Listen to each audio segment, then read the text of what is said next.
Hi everyone. Uh, One of the good things about being the last presenter is everybody introduced everything before I come here. So brain has networks. They're stable, they are structural and functional, and they have a lot of benefits. They are efficient, but then there comes a problem that there are diseases, as we saw before, that they are caused by proteins, misfolded proteins, that they become toxic, and they also use these networks to go everywhere in the brain.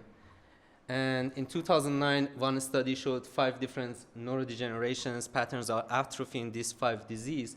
They're similar, more similar to the structural and functional connectivities when you use the peak of the atrophy as the seed and you construct these networks. So when I started my PhD, the question was, is Parkinson's disease as a neurodegenerative disease also the same? And that's what I wanted to show. I couldn't cut the brain as well, so we tried neuroimaging. I was lucky that PPMI was initiated back then, and there are like 230 PD patients, 120 control subjects, and what we looked at was deformation-based morphometry, a measure of shrinkage and enlargement in the brain. And based on the hypothesis that different causes of brain changes are independent, we use ICA on these deformation-based maps. We got 30 different independent components. One of them was different between the PD and control group. So we got the spatial map for this, and also one average measure per subject to see how it relates. Then we looked at the animal literature. You can see on the right, this is injection of alpha-synuclein, the misfolded protein in Parkinson's disease in mice. And the dark green areas are the overlapping areas between our study and what they found in mice.